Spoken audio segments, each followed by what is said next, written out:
CET क्या है? CET में एलिजिबल होने के लिए कितने परसेंट नंबर चाहिए होते हैं? सीईटी के लिए किस तरह से ऑनलाइन फॉर्म भरे जाएंगे? सीईटी सर्टिफिकेट की वैलिडिटी कितनी होगी? ऐसे आप सभी के सवालों से जुड़े हुआ आज हम वीडियो लेकर आ गए हैं। सभी देख रहे हैं जॉब अलर्ट गुरु। आज हम आपको बताने वाले हैं कि सीईटी में हम ऑनलाइन फॉर्म कैसे भर सकते हैं, सीईटी क्या है, ये सीईटी क्यों स्टार्ट की गई, इससे स्टूडेंटों को क्या फायदा होगा, सीईटी में कितने परसेंट नंबर वाले स्टूडेंट ग्रेजुएशन लेवल या फिर सीनियर सेकेंडरी लेवल तक एग्जाम दे पाएंगे। सबसे पहले हम बात करने वाले हैं सीईटी क्या है। ये एक कॉमन एलिजिबिलिटी टेस्ट है। इस टेस्ट को देने के बाद में हम ग्रेजुएशन लेवल और सीनियर सेकेंडरी लेवल जितनी भी सरकारी भर्तियां हैं उन सब में ऑनलाइन फॉर्म भर सकेंगे। लेकिन अगर हम कॉमन एलिजिबिलिटी टेस्ट नहीं देते हैं तो सरकारी भर्तियों में ऑनलाइन फॉर्म नहीं भर सकेंगे। अगर हम सरकारी भर्तियों की तैयारी करते हैं, अगर हम विद्यार्थी हैं, तो हमारे लिए सीईटी का फॉर्म भरना जरूरी है, क्योंकि हम इसके बिना किसी भी सरकारी भर्ती में ऑनलाइन फॉर्म नहीं भर सकेंगे या फिर किसी भी सरकारी भर्ती में एलिजिबल नहीं होंगे कॉमन एलिजिबिलिटी टेस्ट दिए बिना। सीईटी कितने प्रकार की है? सीईटी दो प्रकार की है, एक है सीनियर सेकेंडरी लेवल और एक है ग्रेजुएशन लेवल। दोनों के लिए हम ऑनलाइन फॉर्म भर सकते हैं। अपने लैपटॉप पीसी से खुद की एसएसओ आईडी से फॉर्म भर सकते हैं। और सीईटी का ऑनलाइन फॉर्म भरने से पहले हमें वन टाइम रजिस्ट्रेशन करना होगा। अगर हमारा वन टाइम रजिस्ट्रेशन कंप्लीट नहीं है तो सबसे पहले वन टाइम रजिस्ट्रेशन करना होगा। वन टाइम रजिस्ट्रेशन का मतलब है कि हमें केवल एक ही बार ऐसा रजिस्ट्रेशन करना है जिसमें हमारी पर्सनल डिटेल हो, कम्युनिकेशन डिटेल हो, एजुकेशन डिटेल हो, अन्य एक्सपीरियंस से संबंधित डिटेल हो। तो जब भी हम सरकारी भर्ती का ऑनलाइन फॉर्म भरेंगे तो उस टाइम हमें बार बार अपनी पर्सनल डिटेल, एजुकेशन डिटेल और एक्सपीरियंस डिटेल से संबंधित या फिर एड्रेस से संबंधित डिटेल है वो बार बार ऑनलाइन फॉर्म भरते समय नहीं भरनी होगी। हमें केवल एक ही बार में ये वन टाइम रजिस्ट्रेशन कंप्लीट करना होगा। वन टाइम रजिस्ट्रेशन के भी तीन तरीके हैं। पहला तरीका है जन आधार कार्ड से किया जा सकता है। दूसरा तरीका है अगर हमारे पास जन आधार नहीं है या फिर जन आधार से ओटीपी नहीं आ रहे हैं तो आधार कार्ड से हम वन टाइम रजिस्ट्रेशन कर सकते हैं। तीसरा तरीका है अगर हमारे पास जन आधार भी नहीं है और आधार कार्ड में मोबाइल नंबर भी नहीं जुड़े हुए हैं तो हम अपनी खुद की एसएसओ आईडी से आधार कार्ड और 10वीं की मार्कशीट अपलोड करके वन टाइम रजिस्ट्रेशन कर सकते हैं। जो अभ्यर्थी राजस्थान के बाहर के जो राजस्थान की सरकारी भर्तियों में अपना ऑनलाइन फॉर्म भरना चाहते हैं तो उनको भी वन टाइम रजिस्ट्रेशन करना होगा। वो अपने आधार कार्ड से वन टाइम रजिस्ट्रेशन कर सकते हैं। दिखाएंगे कि आप किस तरह से वन टाइम रजिस्ट्रेशन कर सकते हैं। उससे पहले हम आपको बता देते हैं। अब हम बात करते हैं कि सीईटी ग्रेजुएशन लेवल और सीनियर सेकेंडरी लेवल दोनों में अंतर क्या है। तो दोनों में अंतर यह है कि जो अभ्यर्थी common eligibility test graduation level का पास करेगा, के ग्रेजुएशन लेवल के एग्जाम में अच्छे नंबर बनाएगा, वो केवल और केवल ग्रेजुएशन लेवल की जितनी भी सरकारी भर्तियां हैं उनके लिए एलिजिबल होगा। इसी तरह से सीनियर सेकेंडरी लेवल के सीईटी का जो एग्जाम होगा, कॉमन एलिजिबिलिटी टेस्ट होगा, उसमें जो नंबर बनाए जाएंगे वो 12वीं स्तर पर सरकारी भर्तियां होंगी वही देख सकेंगे। तो इसका तात्पर्य यह है कि जो ग्रेजुएशन लेवल का सीईटी पास करेगा वो केवल ग्रेजुएशन लेवल की सरकारी भर्तियों में ऑनलाइन फॉर्म भरेगा। जो सीनियर सेकेंडरी लेवल का सीईटी पास करेगा वो केवल सीनियर सेकेंडरी लेवल का ही सीईटी पास करेगा। ऐसा नहीं होगा कि हम अगर ग्रेजुएशन लेवल की सीईटी पास कर लेंगे तो सीनियर सेकेंडरी लेवल की सरकारी भर्तियों में ऑनलाइन फॉर्म भर सकेंगे, यानी कि सीनियर सेकेंडरी भर्तियों के लिए एलिजिबल हो जाएंगे। अगर हम ग्रेजुएशन लेवल का सीईटी पास करेंगे तो हम केवल हम ग्रेजुएशन लेवल की सरकारी भर्तियों के लिए ऑनलाइन फॉर्म भर सकेंगे, ग्रेजुएशन लेवल सरकारी भर्तियों के लिए एलिजिबल होंगे। इसी तरह से अगर हम सीनियर सेकेंडरी लेवल का पास करेंगे, अगर हमारी एजुकेशन क्वालिफिकेशन ग्रेजुएशन है तो हम केवल और केवल 12वीं लेवल या फिर सीनियर सेकेंडरी लेवल तक की सरकारी भर्तियों में ऑनलाइन फॉर्म भर सकेंगे, सीनियर सेकेंडरी लेवल तक की ही भर्तियों के लिए एलिजिबल होंगे। साथ ही सीईटी का टेस्ट होगा, इसकी वैलिडिटी 1 साल की होगी। हर साल सीईटी के ऑनलाइन फॉर्म भरे जाएंगे। अगर अभी तक आपने सीईटी का ऑनलाइन फॉर्म नहीं भराया तो अभी आप भर सकते हैं। सवाल है कि कॉमन एलिजिबिलिटी टेस्ट में कितने परसेंटेज वाले या फिर कितने नंबर वाले ग्रेजुएशन लेवल या फिर सीनियर सेकेंडरी लेवल के लिए एलिजिबल होंगे, यानी कि कट ऑफ किस तरह से जारी की जाएगी। तो कट ऑफ जारी करने का तरीका यह होगा कि जब भी जो भी सरकारी भर्ती की घोषणा की जाएगी, ऑनलाइन फॉर्म भरे जाएंगे, टोटल जितने भी पद होंगे उसके आधार पर 15 गुना विद्यार्थियों को पास किया जाएगा।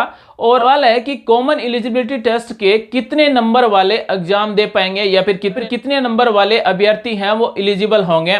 तो इसके लिए जो भी राज्य सरकार भर्ती की घोषणा करेगी उसमें जो खाली पद होंगे उसके 15 गुना अभ्यर्थियों को एग्जाम में पास किया जाएगा। डिपेंड करेगा कि कितनी खाली पोस्ट है, खाली पोस्ट के अनुसार कितने विद्यार्थियों ने एग्जाम दिया है, उस एग्जाम के अनुसार 15 गुना विद्यार्थियों को पास किया जाएगा और उस 15 गुना अभ्यर्थियों की संख्या के आधार पर कॉमन एलिजिबिलिटी टेस्ट में कितने परसेंटेज वाले या फिर कितने नंबर वाले अभ्यर्थियों को शामिल किया जाता है डिसाइड किया जाएगा जो भी एग्जाम एजेंसी होगी उसके द्वारा। यानी कि पहले इसके लिए कोई कट ऑफ या फिर कोई परसेंटेज जारी नहीं होंगे, भर्ती होगी, टोटल खाली पद होंगे, उसके आधार पर ही कट ऑफ जारी होंगे। इसी तरह से सीनियर सेकेंडरी लेवल की जो भर्तियां होंगी उनमें भी कट ऑफ है, वो खाली पद के अनुसार सीईटी की कट ऑफ जारी की जाएगी। ये जो कट ऑफ जारी की जाएगी ये जो एग्जाम एजेंसी होगी उसी के द्वारा जारी की जाएगी। कॉमन एलिजिबिलिटी टेस्ट में 150 क्वेश्चन होंगे, 300 नंबरों का पेपर होगा और इस कॉमन एलिजिबिलिटी टेस्ट में कम से कम पासिंग मार्किंग होना जरूरी है। इस कॉमन एलिजिबिलिटी टेस्ट के आधार पर ही और ग्रेजुएशन लेवल की और सीनियर सेकेंडरी लेवल की सरकारी भर्तियों में एलिजिबल माना जाएगा। यानी कि सबसे जरूरी है आपका इस कॉमन एलिजिबिलिटी टेस्ट में परसेंटेज लाना, नंबर बनाने, ये सबसे ज्यादा महत्वपूर्ण है। जो सीईटी का एग्जाम होगा, सर्टिफिकेट दिया जाएगा, इसकी वैलिडिटी 1 साल होगी। अगर हमारे नंबर सीईटी में इस साल अच्छे नहीं बनते हैं तो हम अगले साल अच्छे नंबर बना सकते हैं। यानी कि हर साल आप सीईटी का एग्जाम दे सकते हैं, इसके लिए कोई लिमिट नहीं है। ऐसा नहीं है कि आप 5 बार दे सकते हैं, 10 बार दे सकते हैं। कॉमन एलिजिबिलिटी टेस्ट के लिए कोई लिमिट नहीं है, आप कितनी भी बार हर साल कॉमन एलिजिबिलिटी टेस्ट के लिए ऑनलाइन फॉर्म भरे जाएंगे, आप हर साल एग्जाम दे पाएंगे। साथियों अब हम आप सभी को ले चलते हैं एसएसओ के ऑफिशियल पोर्टल पर। वहां पर हम सभी को दिखाते हैं कि किस तरह से वन टाइम रजिस्ट्रेशन किया जाता है, किस तरह से सीईटी के लिए ऑनलाइन फॉर्म भरा जाता है। हम घर बैठे ही अपने लैपटॉप पीसी से सीईटी के लिए ऑनलाइन फॉर्म भर सकते हैं। अगर अभी तक आपने ऑनलाइन फॉर्म नहीं भरा है तो भर सकते हैं। तो चलिए साथियों आप सभी को दिखाते हैं कि सीईटी के लिए ऑनलाइन फॉर्म कैसे भरा जाता है। साथ ही दोस्तों ऐसे ही आपको कुछ सिखाने वाले वीडियोस और देखने के लिए चैनल को सब्सक्राइब कर लें, हम आपके लिए ऐसी और वीडियोस लेकर आते रहेंगे। साथ ही बेल आइकन को दबा लें, ऑल नोटिफिकेशन सेलेक्ट कर लें, साथ ही इस वीडियो को लाइक कर सपोर्ट करें। अगर आपके मन में कोई भी सीईटी से जुड़ा हुआ यानी कि कॉमन एलिजिबिलिटी टेस्ट से जुड़ा हुआ कोई भी सवाल है तो आप में निसंकोच कमेंट कर सकते हैं, हमारी तरफ से आपको रिप्लाई दिया जाएगा। सीईटी का फॉर्म भरने के लिए और वन टाइम रजिस्ट्रेशन करने के लिए सबसे पहले हमें एसएसओ में लॉगिन हो जाना है। डैशबोर्ड इस तरह से आएगा, रिक्रूटमेंट पोर्टल पर क्लिक कर देना है। जैसे हम इस पर क्लिक करेंगे तो रिक्रूटमेंट पोर्टल की ऑफिशियल वेबसाइट ओपन हो जाएगी। यहाँ पर आपको ऑनगोइंग रिक्रूटमेंट में सीनियर सेकेंडरी लेवल और graduation level common eligibility test के लिए अप्लाई नाउ का ऑप्शन मिल जाएगा। जैसे ही आप अप्लाई नाउ पर क्लिक करेंगे तो इस तरह से अगर आपका वन टाइम रजिस्ट्रेशन नहीं हुआ है तो वन टाइम रजिस्ट्रेशन करवाया जाएगा। अगर आप राजस्थान से हैं तो यस कीजिए, अन्यथा दूसरे राज्य से हैं तो नो कीजिए। यहाँ पर अपने आधार नंबर टाइप कीजिए, सेंड ओटीपी पर क्लिक कीजिए, ओटीपी वेरीफाई कीजिए। अगर आप राजस्थान से हैं तो जन आधार नंबर टाइप कीजिए, फेच मेंबर पर क्लिक।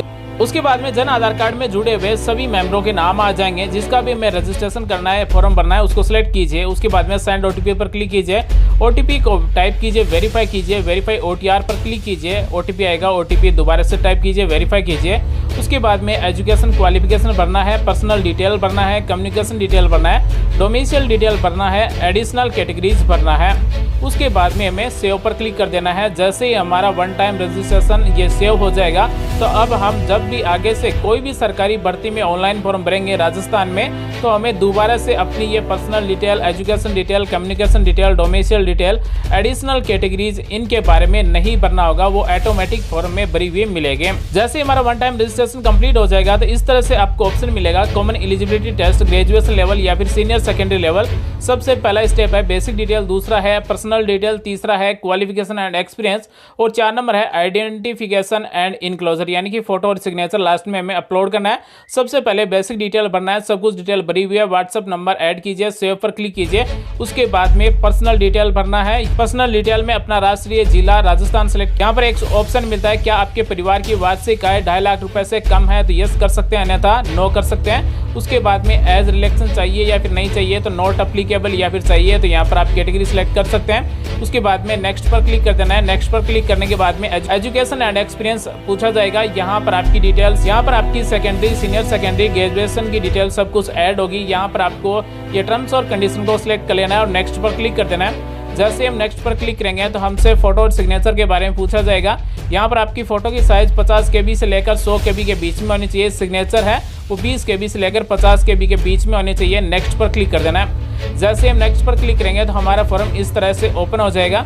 यहाँ पर भर्ती का नाम, आवेदित पद का नाम, आवेदन संख्या, यहाँ पर अभ्यर्थी की फोटो, यहाँ पर आवेदन करने की तारीख और यहाँ पर एप्लीकेंट की पूरी डिटेल होगी। आप इस फॉर्म को एक बार चेक कर लें। इस फॉर्म को चेक करने के बाद में ही आपको पेमेंट करना है। अगर किसी प्रकार से अगर कोई फॉर्म में भरते समय गलती हो गई है तो आप इस फॉर्म को एडिट कर सकते हैं। पेमेंट होने के बाद में भी आप एडिट कर सकते हैं, इसके लिए आपको फीस देनी होगी। अगर आप इसे अभी ध्यानपूर्वक चेक कर लेंगे तो आपको कोई भी फीस नहीं देनी होगी, आप फ्री में एडिट कर सकते हैं। यहाँ पर जो आवेदक का नाम है, एप्लीकेंट डिटेल है, इसमें आवेदक का नाम, पिता का नाम, जन्म तारीख 10वीं की मार्कशीट के अनुसार होनी चाहिए। अगर आपकी 10वीं की मार्कशीट के अनुसार नहीं आ रही है तो सबसे पहले आपको जन आधार कार्ड को अपडेट करना होगा। दोबारा से अपने वन टाइम रजिस्ट्रेशन को अपडेट करना होगा।